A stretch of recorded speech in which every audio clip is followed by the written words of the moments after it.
स्वागत है आपका हिस्ट्री विद के।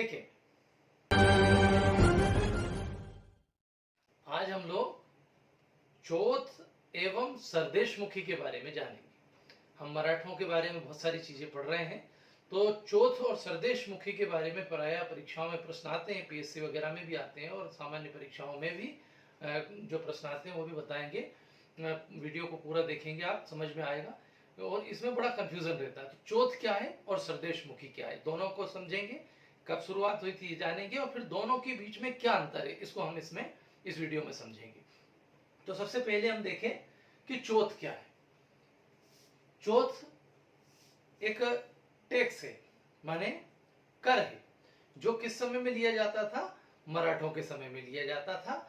मराठे जो विजित क्षेत्र होता था, यानी कि जिसको जीत लिया गया है, अथवा जो अर्ध विजित है, मतलब कि आधा जीता हुआ है, या उनके जो पड़ोसी राज्य है उनसे ये कर वसूल करते थे। अब इसमें जैसा आप देख रहे हैं कि जो नाम से आपको लग रहा है चौथ, चौथ मतलब एक चौथाई, 1/4, यानी कि उस पूरे एरिया की, उस राज्य की जो आय होती थी, आय कहाँ की?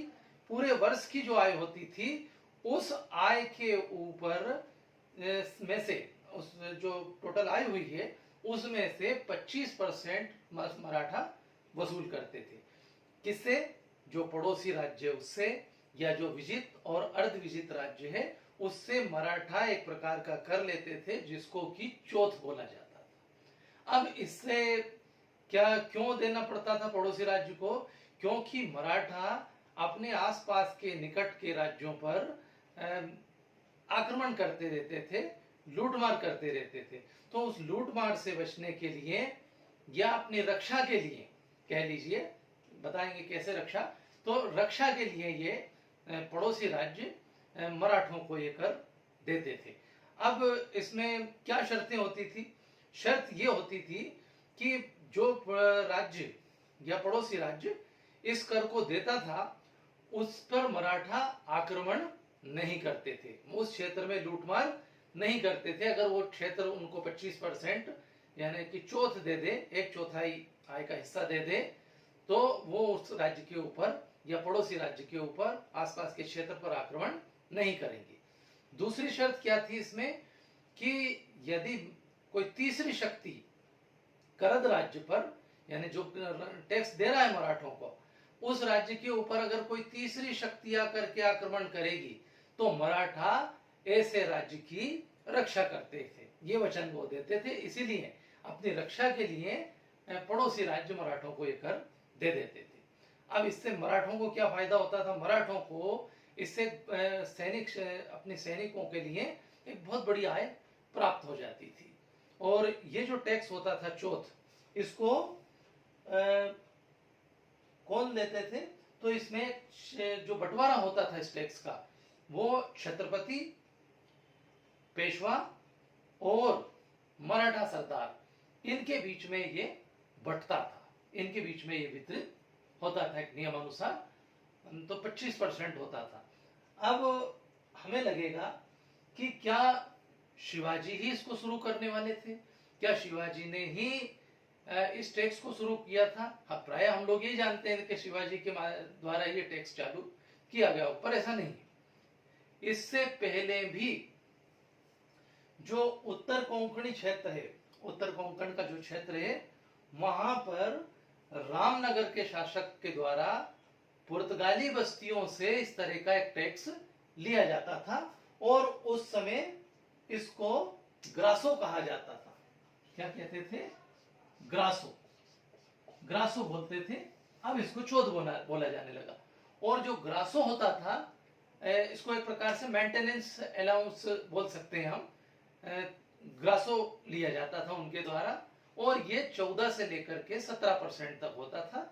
और जो चौथ है ये लगभग 25% लिया जाता था। और इस बात की कोई मराठा इतिहास से तो इसकी जानकारी मिलती है, लेकिन जो पुरातत्व अभिलेख हैं, जो उनके साहित्य है, उसमें इस बात की पुष्टि होती है कि रामनगर का शासक लेता था इस तरह का टैक्स अपनी आय को बढ़ाने के लिए। तो वहीं से शिवाजी ने प्रेरणा लेकर के उस तरह से यहाँ भी शुरू किया था। तो चौथ हमारे समझ में आ गया कि चौथ एक प्रकार का टैक्स है जो मराठों के द्वारा लिया जाता था। किन से लिया जाता था? अर्धविजित, विजित क्षेत्र और उनके जो पड़ोसी राज्य हैं उनसे चौथ वसूल किया जाता था। अब दूसरा प्रकार का टैक्स आ गया, कौन सा? सरदेशमुखी। एक हो गया यहाँ पर चौथ और दूसरा हो गया सरदेशमुखी। तो सरदेशमुखी भी एक प्रकार का टैक्स था, अंतर अपन जानेंगे। पर सरदेशमुखी क्या था? सरदेशमुखी मराठों के द्वारा अपने ही राज्य के क्षेत्र से लिया जाने वाला भू राजस्व था। अंतर बहुत बड़ा है इसमें। वो टोटल आय पर लिया जा रहा है, चौथ और पड़ोसी राज्य से लिया जा रहा है। ये अपने ही क्षेत्र में भूमि से जो आय होती है, मतलब भूमि का से जो राजस्व है, वो उसका 10% जो लिया जाता था वो सरदेशमुखी कहलाता था। शिवाजी मान करके चलते थे कि वंश परंपरा अनुसार वो सरदेशमुखी है इस क्षेत्र के, इसलिए उनको ये टैक्स लेने का अधिकार है। राजा को इस तरह का टैक्स लेने का अधिकार है।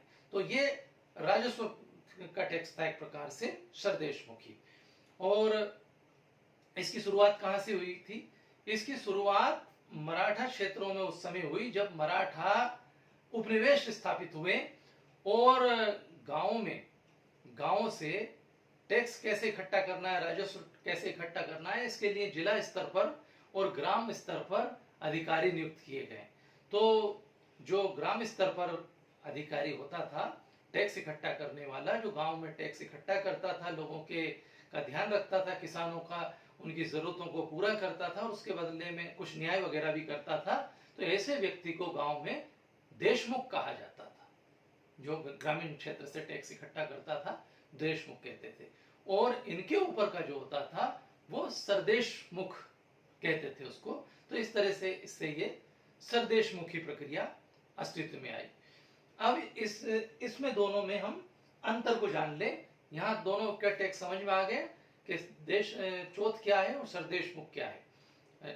सरदेशमुख, अब इन दोनों के बीच में अंतर क्या है, क्योंकि अंतर भी परीक्षाओं में पूछा जाता है। यहाँ एक तरफ आप देखें चौथ और दूसरी तरफ हम देखें सरदेशमुख। तो चौथ आपको मैंने बताया कि चौथ कहां से वसूल किया जा रहा है? विजित क्षेत्र, पड़ोसी क्षेत्र, राज्य और अर्ध विजित क्षेत्रों से चौथ वसूल किया जाता था मराठों के द्वारा। सरदेशमुखी क्या है? ये मराठा क्षेत्र से जो राज्य है उसी से वसूल किया जाता था। ये जो था चौथ, ये टोटल जो वार्षिक आय होती थी उसका 1/4 यानी कि 25% वसूल किया जाता था। ध्यान दीजिए, टोटल आय का 25%। और यहां पर सरदेशमुखी क्या है? ये कृषि से होने वाली आय का 10% भाग था, जो केवल राजस्व के रूप में लिया जाता था। यहाँ 25% है, ये 10% है। ये विजित क्षेत्रों से, पड़ोसी राज्यों से वसूल किया जा रहा है, ये अपने क्षेत्र से वसूल किया जा रहा है। यहाँ क्या होता था? चौथ देने वाले राज्य की मराठा क्या करते थे? सुरक्षा की गारंटी लेते थे अपने ऊपर कि हम लूट मार तो हम तो करेंगे ही नहीं आपके क्षेत्र में, लेकिन साथ ही साथ हम अगर आप उस राज्य के ऊपर कोई आक्रमण होता है तो मराठा हर हालत में उसकी रक्षा भी करेंगे। अब यहाँ सरदेशमुखी में तो अपना ही राज्य था तो रक्षा करना ही था, इसमें ऐसी कोई बात ही नहीं थी। चौथ जो था उसमें आक्रमण, लूटमार और सैनिक शक्ति का प्रयोग किया जाता था, कर सकते थे, परंतु यहां पर ऐसी आवश्यकता नहीं पड़ती थी, क्योंकि यह एक प्रशासनिक व्यवस्था है और प्रशासनिक व्यवस्था के अनुसार किसानों को टैक्स देना था, जो कि बहुत कम था, 10% कोई ज्यादा नहीं था। लेकिन यहाँ 25% था, जो कि बहुत ज्यादा था। ये जो चौथ वसूली का काम था, ये लोग इसको एक प्रकार से दमनकारी मानते थे और इसमें कर वसूली के लिए सख्ती भी प्रयोग करते थे। और साथ ही साथ जो सैनिक होते थे, जो कर इकट्ठा करने वाले लोग होते थे, वो कई बार आस पड़ोसी राज्यों से ज्यादा कर भी वसूल कर लेते थे, जबकि यहाँ एक सामान्य प्रक्रिया थी, अपने ही राज्य में था, तो इसलिए ऐसी स्थिति नहीं बनती थी। तो अब हमारे समझ में चौथ और सरदेशमुखी क्लियर हो गया कि चौथ पड़ोसी अर्धविजित विजित राज्यों से लिया जाएगा और सरदेश मुखी अपने ही राज्य से वसूल किया जाएगा। दोनों में परसेंटेज में अंतर हमने आपको बताया, क्या तरीका था ये बताया। तो अब यहाँ पर प्रश्न जो पूछे जाते हैं वो पूछा जाता है कि चौथ क्या है और कितने परसेंट वसूल की जाती थी, सरदेश मुखी क्या है, कितने परसेंट वसूल की जाती थी, ग्रासो क्या है, ग्रासो क्या था हमने आपको बताया ग्रासो क्या था, तो उसके बारे में पूछ सकते हैं। दोनों के बीच में अंतर पूछा जा सकता है, किसने लागू किया ये भी पूछा जा सकता है। तो इस तरह के प्रश्नों के जवाब आप इस वीडियो से मेरे को देख करके दे सकते हैं। आशा है मेरे इस वीडियो से आज आपको चौथ और सरदेश मुखी समझ में आ गया होगा। यदि अच्छा लगे तो प्लीज इसे लाइक करें, शेयर करें। लाइक जरूर करें क्योंकि एक वीडियो को बनाने में काफी मेहनत लगती है। हम पहले और भी वीडियो देखते हैं, अपने पास जो अच्छा मटेरियल है, किताबें हैं, नोट्स से हमारे जो अब जब हम पढ़ते थे उनसे हम तैयारी करते हैं और इन सब को लेकर के एक अच्छा वीडियो बनाने का प्रयास करते हैं। तो प्लीज इसे लाइक करें और शेयर करें और सब्सक्राइब तो करना ही है। यदि वीडियो अच्छा लगे तो और लोगों को भी इसको शेयर करें। Thank you very much.